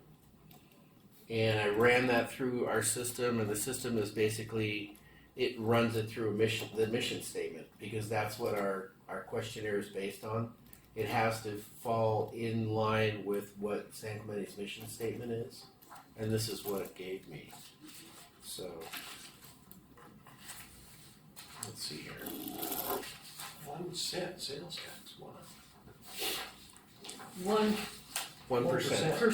1% additional. In San Clemente, so we'll pay 9.75%? Whatever it is, it'd be an additional It's 1%. 8.75%. And basically, I think it's down to 8%. It's back down. So some other things fell off of it. But these are the poll questions that were created. Well, how many are you gonna do, how many questions in total are you gonna do? Here's what I'm thinking. This is going to be an evergreen. Like I know, we were but for your talking. first stab at Well, I've got 20 main topics. Okay, you can run down the line, and each topic, there are 5 different ways to ask the question. So there's 5 poll questions per topic. it. Okay, that's 100 questions, so how many do you think? Exactly, 5 each time. So basically, if you go to the poll would be 5 questions, and then it's all on one topic, and then you can it approaches it from different ways based on the mission statement, and then So is what I'm hearing that you're gonna just pick one topic and ask 5 questions? Yeah. For the first time? yeah, I should have sent you questions like all of the topics have 5 questions each. And I sent them all to you, and I put them each in a Word doc. You have to open them up, but I didn't want to pile them all into one Word doc. Well, I saw that, but I didn't understand the format that you were going for. Okay, that's the format. So So 5 questions. 5 questions, 1 topic each. So the questions relate around one topic, and So the what topics. topic are you gonna promote, or what's your strawman topic for the first time you wanna do this? Well, it's not a straw man; it's just a topic. What are the next steps to effectuate this questionnaire process, Can project? I just jump in? I had envisioned it being more of an open-ended question to see what's on our minds of our residents initially. They are. And then we can drill down after we find what's the hot topic. I'm concerned that if we have 20 topics and 5 questions each, we're gonna inundate people and they're gonna. Well, That's why I'm trying to understand Here's the the thing. format. Here's the giant format. Here's the 30,000 foot level. Every week you would have the questionnaire. It'd be 5 questions. It'd be about beach preservation, or it'd be about water conservation, or it'd be about zoning and development. That's 1 week. 5 questions. So that's 20 weeks, that's 6 months. That's 6. Well, here it is. For anybody that will go on and Okay, but continue to Lisa, do this. just let me get through this. You have 1 week of questions. The next week, you have the answers and how everybody does it. So 20 questions is basically can take you through a year. It's just 20 topics. I'll say 20 topics. Okay? And then we just had Rick bring up a question. So if there's a question that the city council or someone else in the city is dying to ask, that's what this is made for. Because what happens is it gets run through a setup question that the most important thing about the setup question is the mission statement for the city. Okay? So there is no political stripe to it. There is no hidden agenda. It's within the realm of the mission statement. So That's Rick, how the questions so Rick, are asked. based on this question, Rick decided that was the topic. That's one of the topics. Right, but what I don't understand, I mean, What- 21 topic areas is a lot. If you do it all at once, it's a lot. Well, if you let do it me- over a year, it's kind of not that much. Can I finish? You Just may. real quick? Thank you. And then you can tell me your thoughts on it. But I get questionnaires all the time, and if Okay. they're too long, I stop. And if they ask too many times and say, remember, come back and fill out this questionnaire, you have to think about audience engagement and, let me finish. How many times people are gonna be willing to go back and fill those questionnaires out? Are people gonna do it every week for a year or every month for a year? I'm just trying to understand, Let me ask. let me finish. Okay. I'm trying to understand what your proposal is for the first go-around. And to Stuart's point, I thought when we originally talked about this, it was to suss out from the citizens that are active, because they're likely to be the ones that participate in a questionnaire, what's on their mind. Like, how safe do you feel as a resident of San Clemente? Or how important to you is sand preservation or sand replenishment? Or, you know, do you think there's enough parking downtown? Or would you pay for parking downtown? Pickleball, Exactly. right, or homelessness, or. Right. Just, Sort of broad brushstrokes in trying to understand what citizens think are pressing issues. Is that kind of how you understood it too? It is. So we have two opposing viewpoints on this, I think. I don't think so. I don't think I'm explaining myself very well. You have a very powerful way of asking our residents, what's on their mind. Yeah. And Lisa and I both think that if we try to hit 20 topics, even over a year, it's going to be overload on our residents, and they're not going to do it. They're just going to give up. Over a year. Over a year, because Court, as we, I don't fill out a questionnaire twice if people hit me up. I'm like, you got me once, I'm done with you. Let's give it a different word then. Let's call it a poll, okay?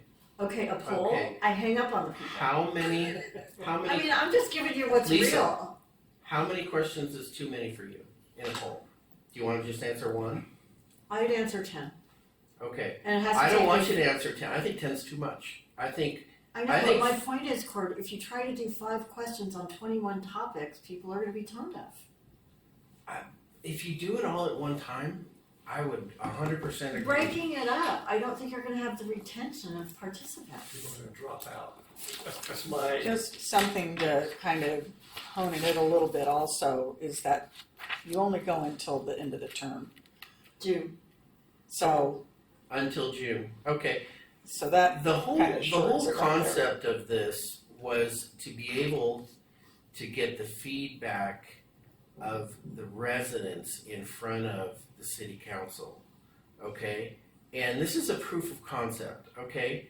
And if you want to look at the questions that have already been made, you can look at them like something you keep in your hip pocket. And if you need to ask a question and you don't have one, you just pull one out at random because it's about topics that are somewhat important to every single city, that would be in our same situation. I think If that- you I have a specific situation that the city or the city council wants to talk about, then what they do is they have the question, like Rick had, and he asked a question. We run it through the system, and what you have in front of you is what comes out. Now, if you think 5 is too many poll questions, you can cut it down to 1, or you can cut it down to 3. So I have a question on this. So these 5 questions that you have listed here, would this be an example of 5 questions that you would want to ask? That would be one single poll. This would be- but That'd be one poll. So That'd it's be one one poll. topic, 5 questions? Yeah. But these 5 questions are all the same question asked in a different way. They are. That's the way the psychologists do it. So Basically what it is if you look at the mission statement, there are some specific things that the mission statement asks, and the questions are in relation to the mission statement. So what if citizens' needs have nothing to do with the mission statement? Well, then we shouldn't have a mission statement. Well, that's way above our pay grade. I suggest that we table this until we have our full committee so we can have more Robust discussion? discussion on it. Okay. It seems we have, we have 2 opposing views, and we don't have enough people here. I mean, we have a quorum, but I'd like to hear the full committee weigh in. So what I propose is come back to us at the next meeting with what you want the first 2 polls to be. I can easily do that. I hope you guys can take a look at some of the questions that are asked that I set down. So you get a Personally- concept, I don't think you need to ask the same question 5 different ways. okay? And my preference would be, and something that I think would be helpful to show to city council, is suss out maybe the 5 top areas where people would be passionate and wanna answer a question. And pick 5 to 10 questions based on all the work you've done in running it through AI and filtering it through the mission statement and so forth. Pick 10 questions and suggest that as our first poll.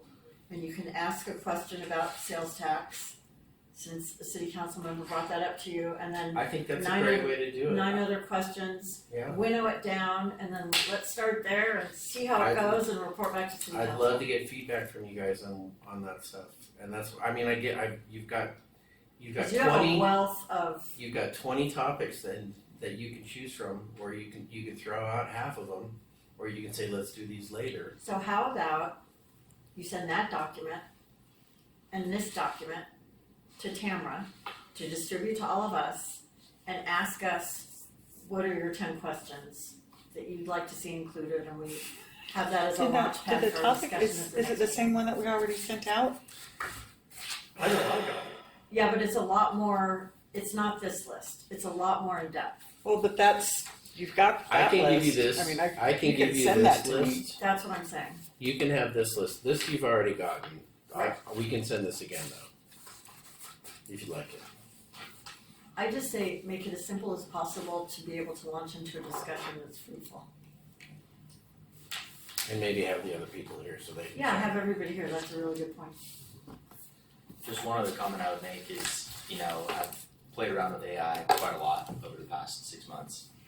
And what I've learned is that AI is a tool that reflects directly what the user inputs, so it's very easy to, even if you're trying to use AI to be, kind of Unbiased. it's only going to reflect what the user inputs at the end of the day. So if you want to have a question about a 1% sales tax, it'll just write that question in 5 different ways that in each different way might lead the taker of the poll to want to say yes or want to have a high grade, because that's what the person inputting the information into AI wants to get, right? So Right. it is a flawed What do you want the thing. It's answer to not be? perfect. You have to read the questions before you accept them.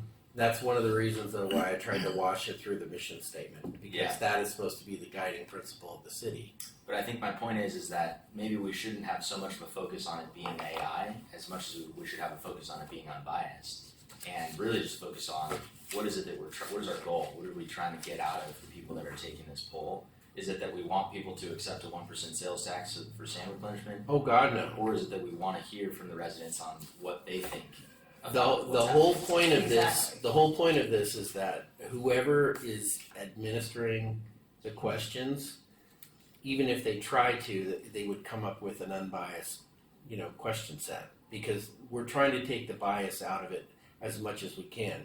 And in the past, that has meant going to an outside source who charges us $38,000 to do it.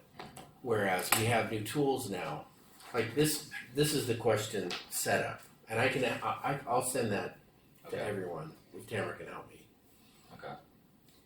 So to your I'd point, almost be Tyler, afraid to send out a 1% sales tax to everybody. I could see the merchants getting all upset and, just starting. It's Pandemonium? it's one way to find out though, right?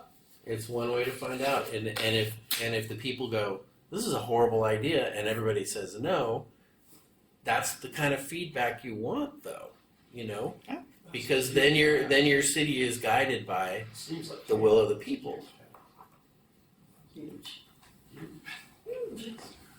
Okay, so is that, thank you, Stuart, for bringing I know that up. they're coming I do from the think city, it that makes our it other seem members like should that's have a what we're voice gonna and do. Probably have some pretty distinct opinions, so does that give us a place to go for the next meeting? I'm gonna send this stuff out, and then you guys can take a look at it. But give us direction on what you want us to do with it, Okay. because sending the material out to read without what you want the deliverable to be is only part of the picture. So tell us specifically what you would like us to be prepared to discuss, please, at the next meeting, and we'll be ready to do so. Okay. Good. And I am very passionate just because I've taken polls and even tests where, and we've all taken tests, where you're reading through it and you go, I already answered this 3 other times. Why are they, I already, oh, they're trying to get me to answer it a different way. I think that's a valid concern, and I think if it means cutting down the questions, we just have to be mindful of that. Sometimes the psychologists ask questions in different ways, in order to Elicit a different response, or get to the truth. get to the truth. Right. So Well, hopefully we're not trying to trick our residents to get to the truth. They're No, just no. gonna be very plain speaking when they answer the questionnaire. But to Tyler's point, getting to, in an unbiased manner, the heart of what residents would like to see attention given to is the point of this whole exercise, right? Yeah. So your point's well taken, and I think if we have that mindset, coming back into the next meeting and look at your questions and make suggestions, I think we're gonna winnow it down and have a good place to go. Good? Mhm. Okay. I apologize I was so passionate, but I just don't want all your work to fall on tone deaf ears and not get what you're looking to accomplish out of it. I'll have something very specific that I'll write up. Perfect. Okay, Dorothy Visser Senior Center, so I think Dick gave us an update last time that things are in good shape and we're not all gonna show up one day to repaint the entire interior. I thought we were, but that's okay, you did a great job there.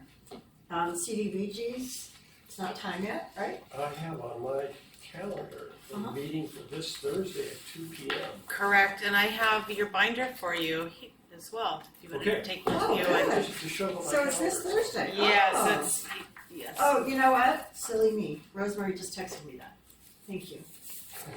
So you're, well, because she's not here and that's her project with you. So I brought one for Rosemary as well, but I'll just put it right Thursday. She could probably swing by and pick it up, or do you want me to take it and give it to her? No, I probably shouldn't. Okay. And my gut said yes, and then I thought no, because you're not on the committee. So Oh, no, I don't want it then. Maybe, you could send her a note and she could pop by and pick it up. I'll do that. Alright, yeah, keep things official. Good. Okay, so you have your meeting on Thursday. Character counts. Yeah, well, thank you, Tamara, for setting up the Yeah, presentation. that was great. Worked great. Jason, And I'll send you a link once it's posted. yes, that sounds good. My goal is to try to share that link with, kind of stakeholders within our schools and maybe with the district. I was a little disappointed that we had to cut off his time and we had so much time for the next presentation, but I totally I get understand the next presentation is so important. But I wish we could have given him maybe a little bit more time, but. It was hard for me to cut off when Adam was sitting here Yeah. for it, you know? Sure. Yeah, no, I totally understand. I think it'll be useful information, and I'll try to share also that YouTube link that he sends out, so that people have some more information. But yeah, more to come. Nothing else to report on that.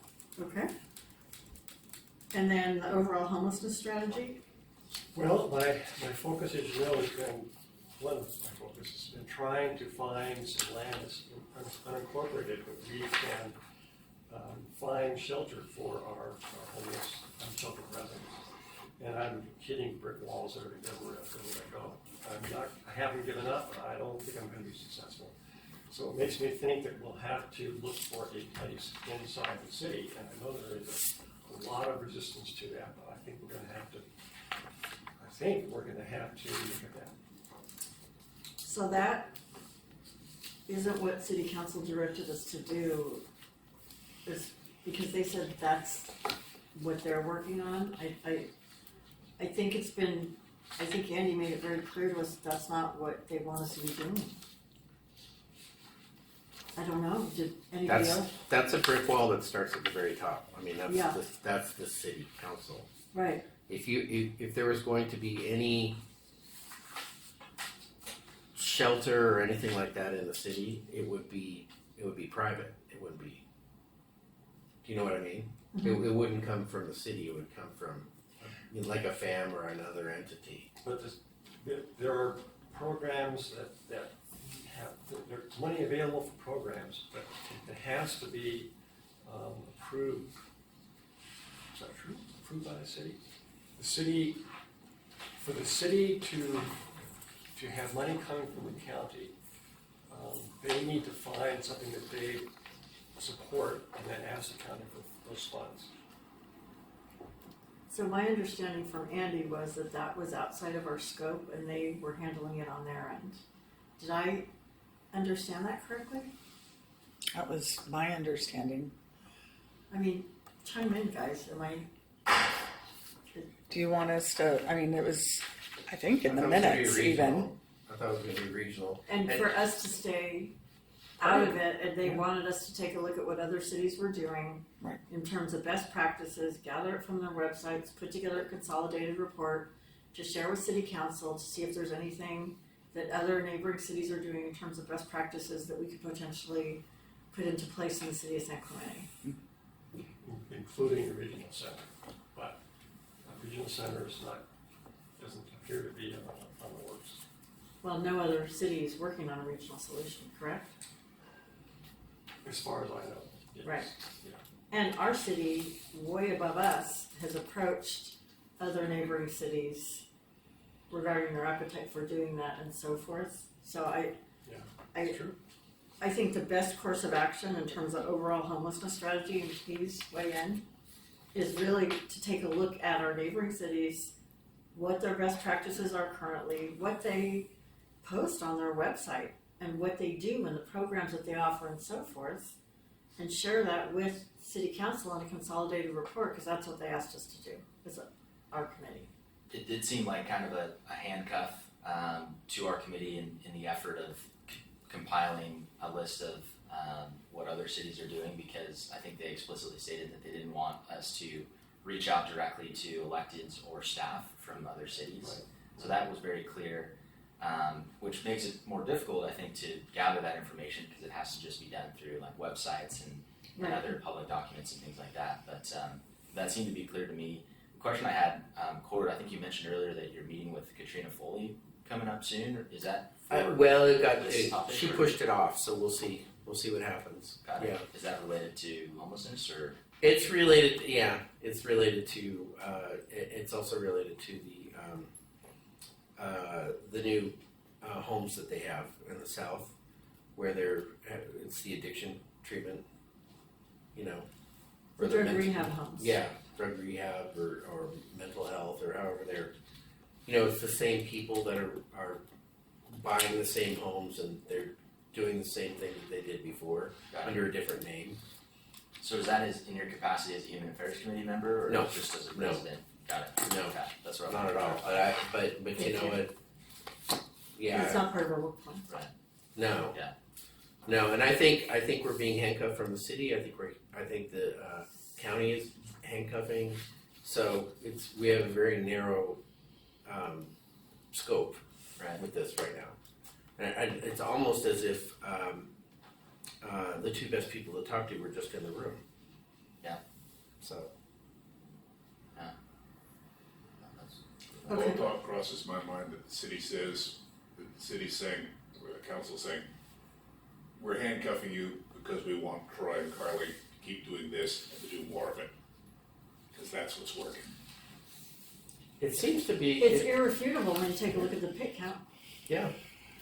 My only concern is that there's not enough of them, or that if one of them, if they get poached, the city is going to be in trouble. It's almost like we need to have some people backstopping You them. want some people on the bench. I want bench warmers. I do want bench warmers because if they're making a difference, that's what you want to Well, see. clearly they are. Yeah. And So it's really interesting too, because people that were recalcitrant or resistant to accepting services over a year and 3/4 And they were very have had a consistent. change of heart and a change of mind because they're persistent. And to Troy's point, we don't ask them once, we ask them 100 times. I wonder too. That's admirable. I was sitting here That's a talking, lot of listening grit. to them. I was wondering how much of a tidal wave was caused from Judge Carter, and how we're kind of just dealing with the waves kind of going down after the initial large group of people that came in after Maybe when they cleared Santa Ana River? Yeah. with Carter. I don't know. I heard Carly say that we need more beds. Mhm. And I think that's something that we could tell the city council. Certainly, I think that that's something that you could easily email council, that we met with them today and what we heard was, I think that's reasonable. You know what I would say, Stuart, is she said it offhand. I don't know if she's being diplomatic about that. Oh, good point. I would talk with her and make sure before you say something in her name that she is comfortable with that. Do you know what I mean? I know exactly what you mean, that's a very good point. That's an excellent Yeah, point. Troy made a very strong point that we don't give opinions. Well, and you know what they do? They walk softly but carry a big stick. So, I mean, just their demeanor, their warmth, their friendliness, they're more quiet, less gregarious. They're non-threatening, but they're very driven. So, out of respect, I think Ford brings up a really good point. So how could we relay that to the city council without throwing them under the bus? I would ask Carly for her blessing. I would talk with Carly. It's a And good see, idea. You know, I know what she's gonna say, and you're right, she's gonna say, I can't recommend it to the city council. But see, then if you're doing that using her name, it could place her in a difficult position. Exactly, yeah. So then we can't say anything. So I that's my think point. How I can we- think it's How can we relate the fact that we need more beds? well, I think it's Captain Obvious. I think council already knows, Stuart. I do think council already knows. Because they've been researching whether we can buy beds in other cities, what can we do, what types of solutions exist. That's why they're meeting with other neighboring cities to try to find out what other cities are doing. Does San Juan buy beds? Does, Cabo Beach buy beds? What beds do they buy? Where do they get them? I think it's already in the works. I don't know that we need to tell council that we need more beds. I think they know. Hopefully. But that's what I think. What do you all think? Well, just bringing it back to the work plan itself, I think the deliverable is compiling best practice information and From so- other cities. Yeah, and so even to their presentation today, it was interesting to hear how in certain scenarios they can send a client to a certain location, based on whatever criteria they might meet in that scenario. And so that could be an interesting thing to research is like, okay, what are the numbers of how many people are going to this location based on this criteria and to this location and based on all that information could maybe compile some best practice information about shelters that have been installed in other locations and why that's a good place for people to go. the open secret is that they have to jump through hoops created by California in order to get these people help. So they have to do certain things and they can't do certain things. Like you heard them talk about, religious programs. So you can't do that because I'm affiliated with the city of San Clemente. And we have to, in order to get that person to go over there, we have to talk to this person because that's the rule. It's, But the beauty of it is they're clever and they found workarounds. yeah. As is evidenced by the fact that our point in time count, Carly That's said in the amazing. morning was 15. Yeah, that's crazy. Last time it was close to 90 if memory serves. Yeah, in the 80s. It was Yeah, in the 80s. 87 I think, right? It was 82 last I heard. Okay. So, you So, can't yeah, argue it's with less than success. half. And I don't want to, they shared with us a lot. They trusted us today. And I'm honored that they did that. But I do think the city knows we need more beds. City council asked us to just say, check the websites of neighboring cities. Right. Anybody within 20, 30 miles, Mhm. check the websites, summarize it down, be a Wikipedia. We want a Wikipedia article on the websites of all these cities. I think you're right. Give them that article, move on. I think that's the progress they're looking for from us. Actually, AI might be a good application here. There you go. There you go. Card AI, your baby. Okay. Alrighty. Well, thank you for that. New business? Any new business? I do have something. Yes. So the South County Rotary Clubs are working on a mental health walk on May 18th at the outlets. So we've got the approval from the outlets, they've got us in their calendar. We're working actively to put all the pieces together. We've got the Wellness and Prevention Center on board, helping us to plan it. And should be a good event. We've got 7 different Rotary clubs in South Orange County that are working on this together. And so I just wanted to put the word out. We'll have more information to follow, but it'll be 8 a.m. till noon on May 18th. Does the What city date was allow it? you to? It's a Saturday. Saturday, you know what else is at the outlets on a Saturday morning? Cars and coffee. And we've talked about that. So it'll be on the other Other side, side.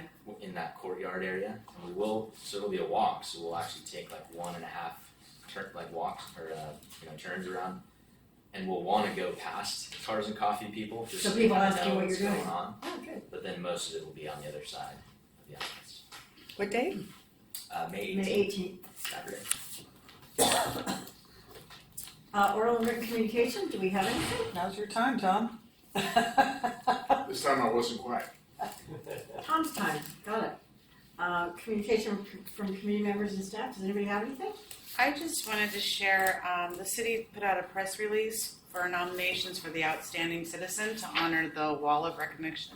Oh, excellent. So I was just gonna give everybody a copy of the press Thank you. release, and I think you're on that I am. selection.